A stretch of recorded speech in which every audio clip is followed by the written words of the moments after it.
Hello, my name is Clinton Lee, and this is my first video, a tutorial on first year Australian consumer law. Hopefully this will be the first video of a 12-part series where I take you through the entire university course as it was taught to me and give you everything I think you need to know. A little bit about myself. I'm a third year student doing a double major in economics and finance. And Australian consumer law was one of my first year subjects that I really enjoyed the most. So it's also one that a lot of people have a lot of difficulty with. So that's the reason why I wanted to make this video series, to give people as best chance as possible to do well. So let's get into it. Is commercial law a hard subject? Look, it has a bit of a fearsome reputation. A lot of people panic about it. It does have a fairly high failure rate, at least in my university, 20% of people failed. Which I think is pretty high for a first year subject. They're normally pretty easy, so it's pretty rough, 20%. So is it a really difficult subject? No, it's not. I don't think so, at least anyway. I think it's actually really easy. I think it's a great subject. Look, the reason why so many people fail, I think, or so many people have difficulty and panic. Look, I'm not going to lie, there's a lot of content in Australian consumer law. There's a lot of content in all law subjects, and I think sometimes people miss a couple of classes, they miss a few really core components, and then they fall behind, they can never quite get it. But honestly, I don't think this is a hard subject. In fact, I think if you go to all your lectures, you can have a really hard time failing the subject. If you go to your classes and your lectures, look, you're golden. You're going to do okay. At the very least, you're going to pass, realistically. If you go to your lectures and your classes and you watch my videos, you're going to almost certainly do really well. I promise, okay? It's the Clinton Lee guarantee. Alright, let's start it. Let's week one. There's a lot of topics in week one. There's three really important topics. So we'll go through the nature of concept of law really quickly, the classification of law, the development of the Australian constitutional system, so Mabo, the birth of our nation, native title, sources of law, statute law, judge-made law, the doctrine of precedent, and different legal systems of law. Now, we'll talk mostly about statute law, judge-made law, and the doctrine of precedent in this video, because these are the ones that are actually really relevant for the rest of the course. This stuff is cool. Nature and concept of law, classification of law. The coolest one is the birth of Australia, the constitutional system, and native title. So I'll talk a bit about this one just because it's really interesting.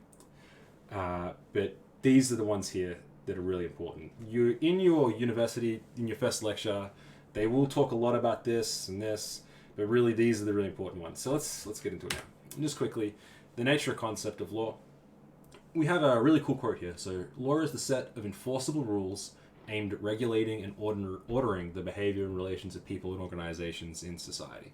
So I just want you to think for a second. Imagine if we didn't have any laws. All right, what kind of a society would that make? All right, it'd be pretty chaotic. It'd be pretty horrible. Yeah, so obviously this is social control. What we can do, what we can't do, crimes, that kind of thing. Something you might not have thought about immediately, perhaps, is that laws are the way in which we enforce moral standards. So you think about our recent and long, not so recent history: gay marriage, abortion, alcohol, drug policy, euthanasia. So these are all things that are enforced by law.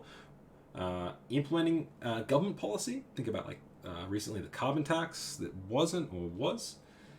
And also dispute resolution, both criminal and civil, obviously. So, yeah, obviously law is really, really important for a functioning society. That's why it's an important thing for people to study. All right, let's talk a bit about the rule of law. So we've got a really wonderful quote here. No one is above the law. And that is the basic principle that underpins democratic society.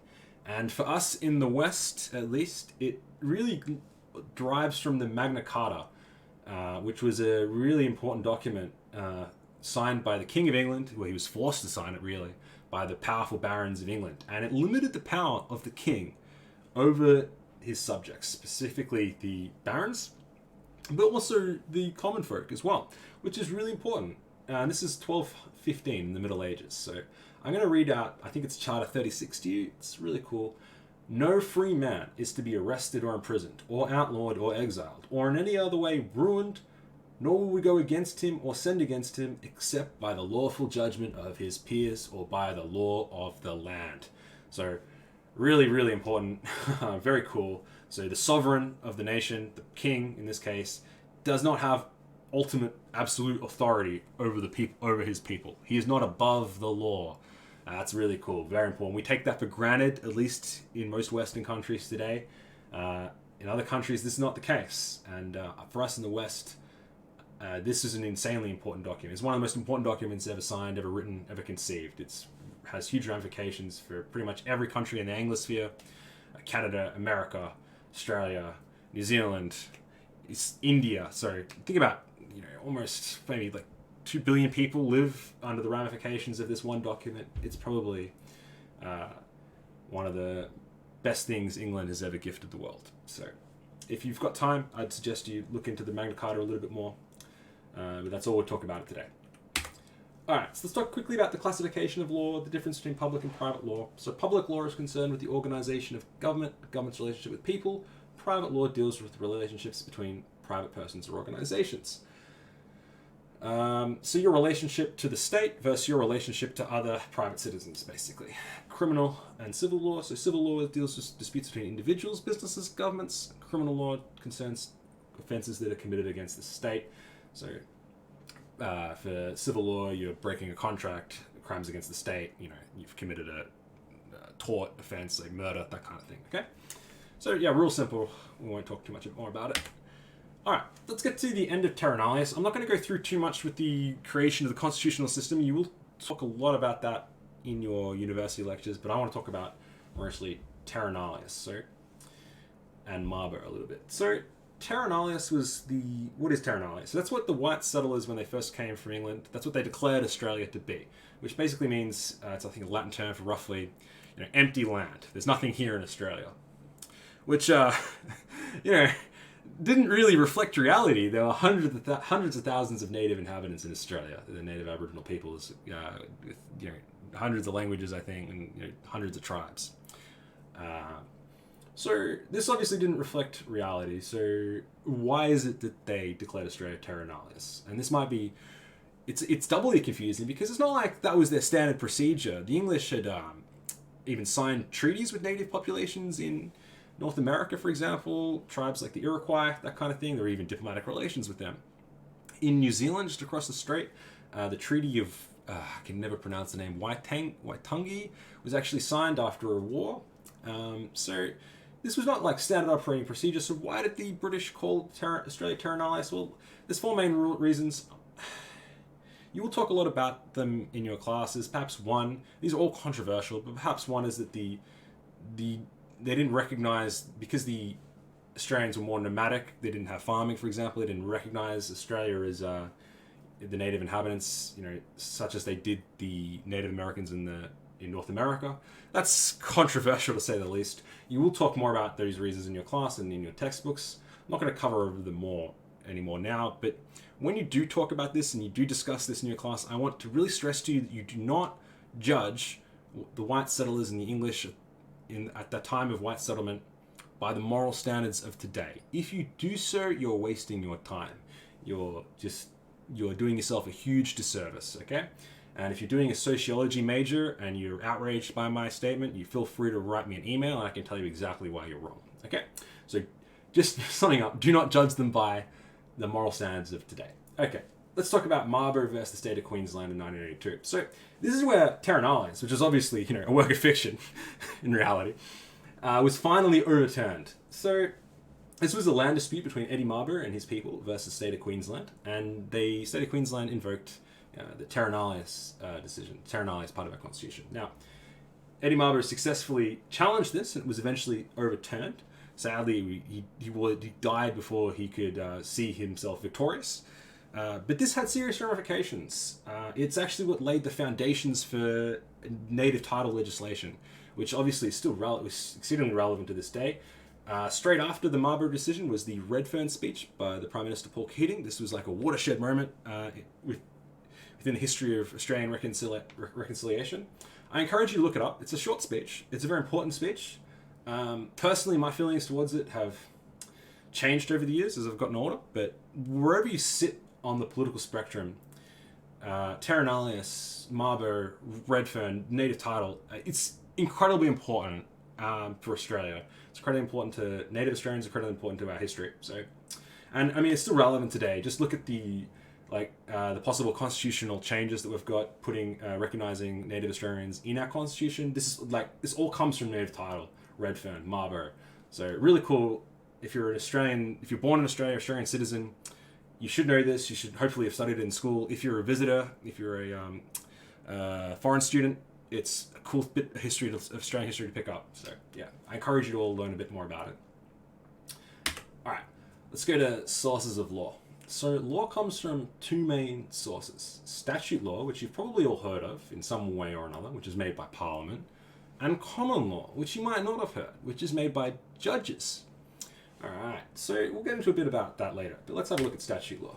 So, statutes start off as a bill that must make its way through both houses of state or federal parliaments, and then they're approved by the Governor-General, becoming law. However, statutes must be interpreted as to their meaning, and this is done by the courts. So this is where we're starting to get into case-made law. See if you can, I wonder if you can, or you're already starting to get an inkling about that. Alright, so I want to show you a clip from an Australian movie called The Castle. It has a great example of how not to interpret a statute. In this case, a statute within the Australian Constitution.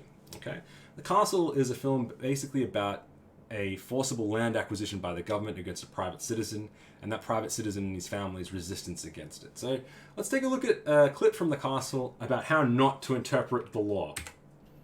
What section of the Constitution has been breached? Section? What section? There is no one section. It's just the vibe of the thing. It's all part of it. This is what I'm getting at. That's my point. It's the vibe of it. Again, it's just the vibe of it. In summing up, it's the Constitution, it's Mabo, it's justice, it's law, it's the vibe, and no, that's it, it's the vibe. I rest my case. That was sensational. It's the Constitution, it's the vibe, it's Mabo, it's justice. Yeah, so obviously you can probably tell this is not the way you should interpret or argue a statute. So let's talk a little bit about how to interpret a statute. So under the Acts Interpretation Act, which is thankfully a law that was made to help us interpret it, the basic object of the court when interpreting the legislation is to give effect to the intention of Parliament as expressed in the Act. And how is this done?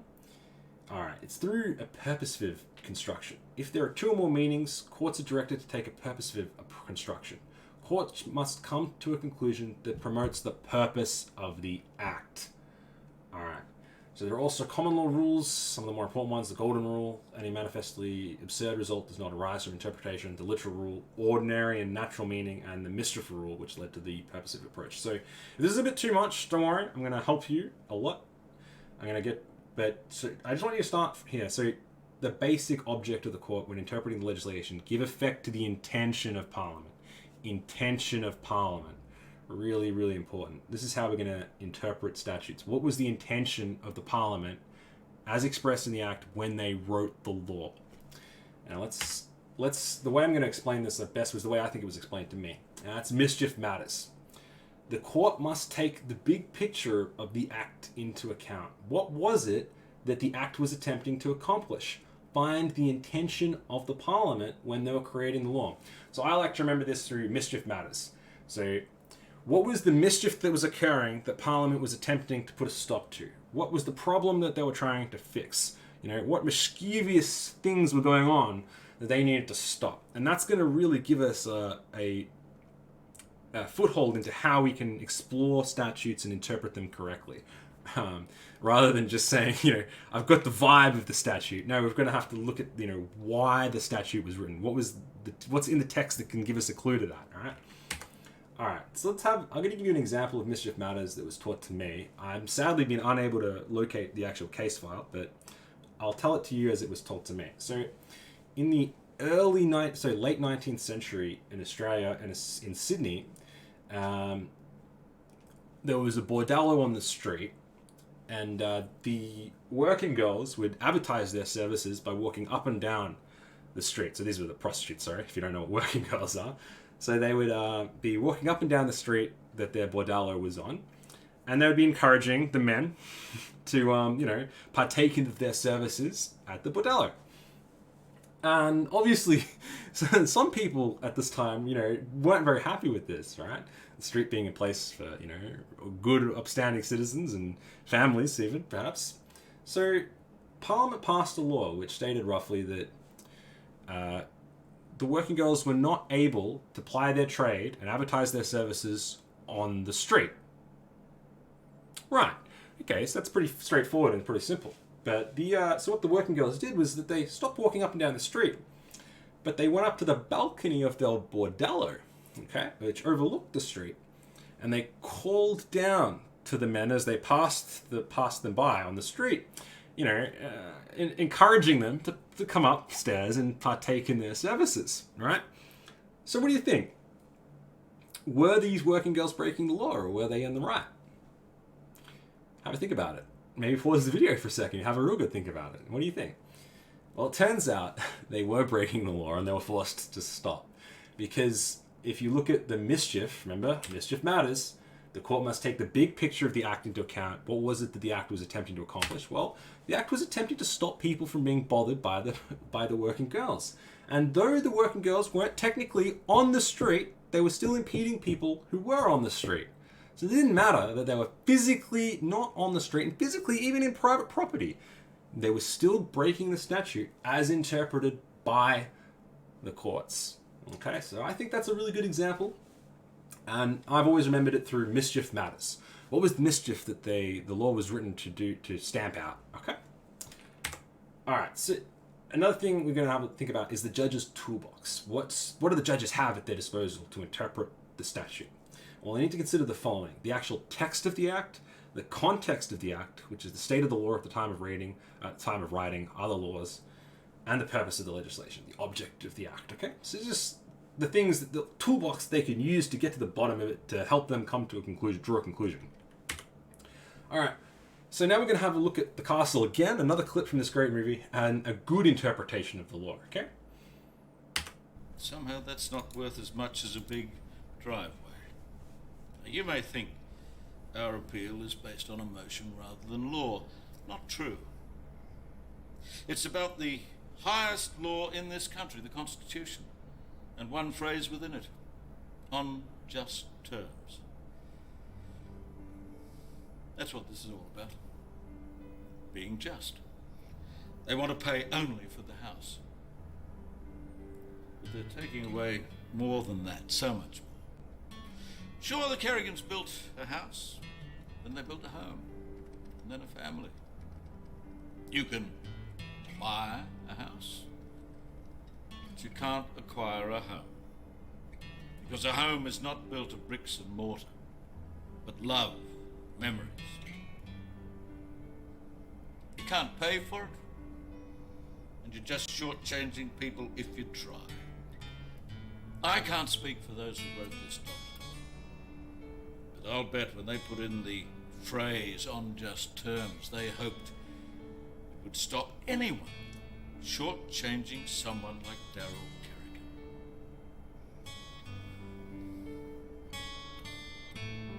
Thanks, Lars.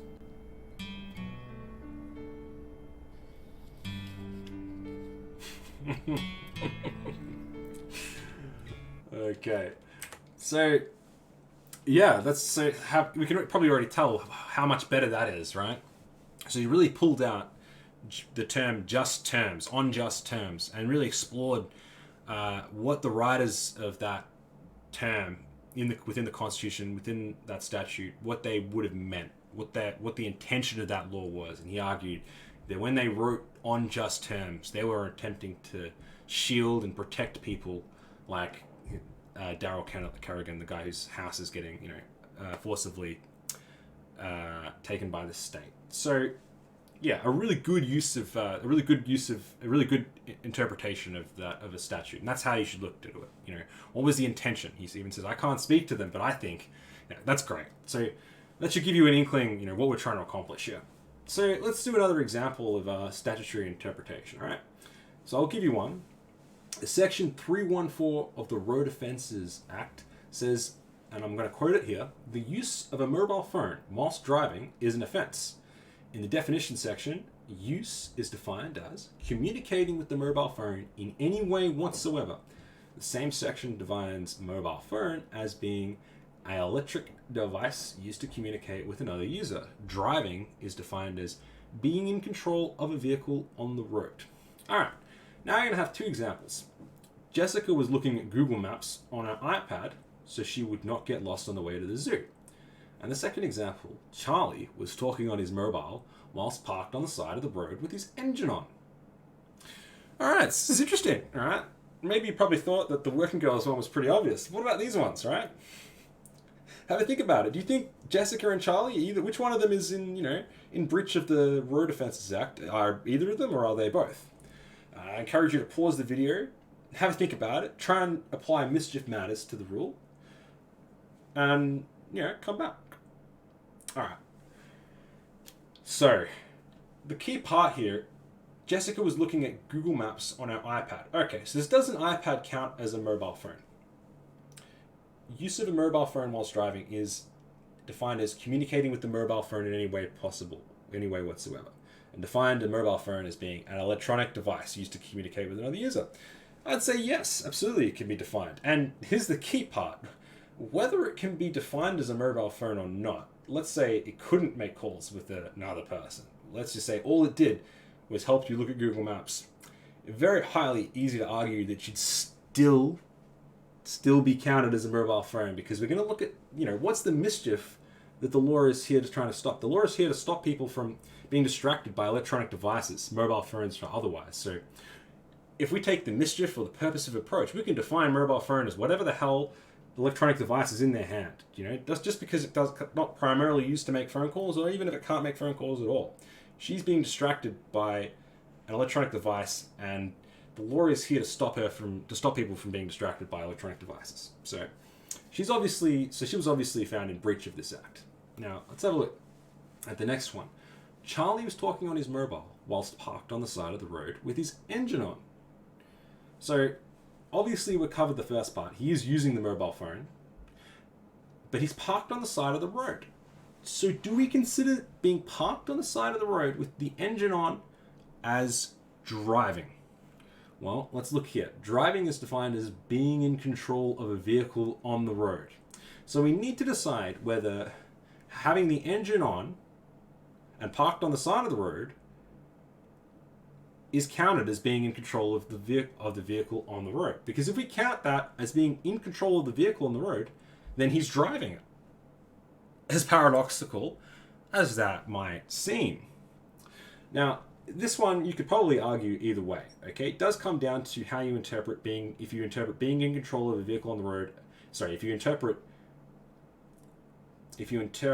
being parked on the side of the road with the engine on as sufficiently satisfying the text being in control of a vehicle on the road. Now, I will tell you that historically, yes, Charlie was found in breach of the statute. Okay, but if this question perhaps came up and you were successfully able to argue, if you defined really what the core problem here, core issue, we'll get to that in later lectures, issue, as being whether being parked on the side of the road with the engine on satisfied being in control of a vehicle. If you could answer that, you could possibly argue this either way. But I will tell you that yes, he was found in breach of it. Okay. All right, so let's get to judge-made law. As you probably understand, judge-made laws are the legal doctrine established by judicial precedents rather than by a statute. In other words, a judge interprets a law in such a way to create a new law. This is also known as case law. So, let's have a look here. Let's say we were a Supreme Court judge and we had no case like these has ever come to us before. And we say, in giving our judgment, that being parked on the side of the road with the engine on is enough to satisfy being in control of a vehicle on the road.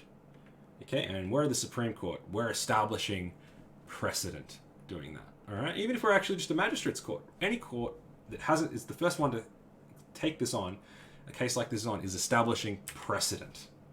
Okay? So, the doctrine of precedent. Judges in lower courts must follow the decisions made by cases decided in higher courts, where the facts are similar. Judges must take seriously the reasoning of judges in past cases, even if they are not bound to apply that reasoning. Higher courts bind lower courts, but lower courts need to be within a hierarchy of courts to be bound by such precedent. So think about like the different kind of courts, family courts, tort courts, that kind of thing. So in Australia, each state and territory has its own court hierarchy, and the High Court of Australia is the highest of all the courts. Okay, so let's have a look. We've got a nice little graphic here. We've got the past case, case A, the facts, fact 1, fact 2, fact 3, and came to a judgment. And then it's the current day, and in case B, the facts are like almost identical. Fact 1, fact 2, fact 3. Well, the precedent just takes over. We just, and let's say we're a lower court. We just follow the precedent set by the previous example. So let's have a look back to this example. Let's say a magistrate defines, parked on the side of the road is not counting as being in control of the vehicle on the road. Okay, magistrate's court. But then a much higher court, the Supreme Court, says, actually, this goes to appeal for whatever reason, and the Supreme Court says, no. We define it as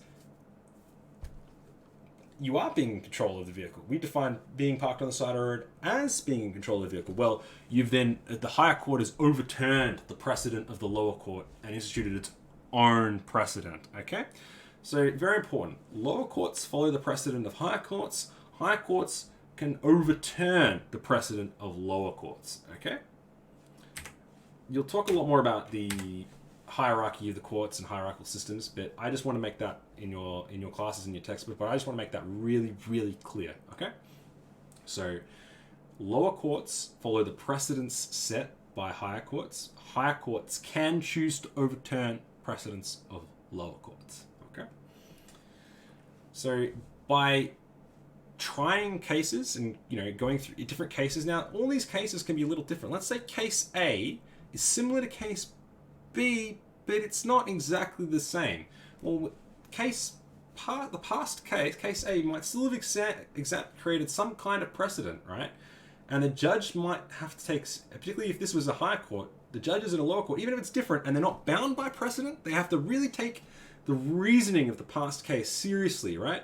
It's perhaps limiting is not a good word, but it's guiding them in how they should apply their reasoning, the spectrum that they should apply their reasoning. So, by the doctrine of precedent, it really makes sure that the law is interpreted in a uniform way, and that you're not just getting random results by different courts that you go to. Okay, that they're not just overturning one another, and you can get a different judgment for the same crime committed on a different day. All right, so precedent's actually a really important tool for smoothing out the legal process and giving us a second case law, a second form of laws, right? And that's why it's case law or judge-made laws, made through the interpretation of statutes and the enforcement of the doctrine of precedent. All right, so that's a lot of content. A lot of content there. It is very important. You will go through it in your lectures, but it's relatively simple if you think about it. Lower courts bound by higher courts overturned lower courts, bound by reasoning, bound by precedent. Okay? So just remember those simple things. Apply mischief matters whenever you're given an example, and then think about it. Think about if when you're given one that you think could be, could go either way. Remember, a lower court might define one thing and a higher court might overturn it. So yeah, a lot of information, but yeah, 3 or 4 simple things you really got to remember, and then you're fine. All right, different legal systems. So overseas, there's, say, the European civil law. So that's for continental Europe, the Napoleonic Code, which I think led to the civil codes of Europe. International law. Now, before we get to that, I honestly think that our law is much better. The Anglo-Saxon sphere law is much better than the European civil law, but maybe they'll have different views upon it. I wrote in my one of my assignments, I talked a lot about how good the British and Australian systems of law was compared to the European Civil Code. You might come to a different conclusion if you get an assignment like mine, but Yeah. International law, United Nations, say, look at the Charter on Human Rights, international sale of goods. So obviously, when it comes to stuff like international law, it's very difficult to get everyone to agree, but there's still laws in place, all right? So even at an international level, we're still working together to create laws. Charter of Human Rights is probably a really important one, you might imagine. Perhaps more important is the international sale of goods, right? All right. That's pretty much wraps it up, guys. That's week 1. See, it's not that bad, is it? All right? Not a huge amount. Maybe a huge amount, but really 4 really important things. So I want you to really remember this. Mischief matters. That's going to give you a real clue into how to interpret statutes. Mischief matters. What was the mischief they were trying to stamp out, you know? What was the intention of the Parliament when they wrote the law? What was the purpose of the act? Okay? Really cool. Really important. Really easy to remember if you just remember mischief matters. All right? Intention of the law. The doctrine of precedent. So we have a uniform approach to the law. And this is an easy subject if you show up, okay? Trust me, it's an easy subject if you show up. I really believe that. Yes, there's a lot of content, but if you show up every week, you'll be fine. And if you don't show up every week, you can just watch these videos, and I think you'll be fine as well, all right? This video has been my pleasure. It is my first video. I hope you really enjoyed it. I hope it served you well. Comment if you have any questions. You can email me at clintonlewislee@gmail.com. That's clintonlewislee@gmail.com. If you're a sociology major and you want to tell me all about why we should, judge European settlers on today's moral axioms, feel free to do so, and I'll explain to you exactly why you're wrong. Thank you very much. Thank you for listening. This video has been my pleasure. Good luck out there.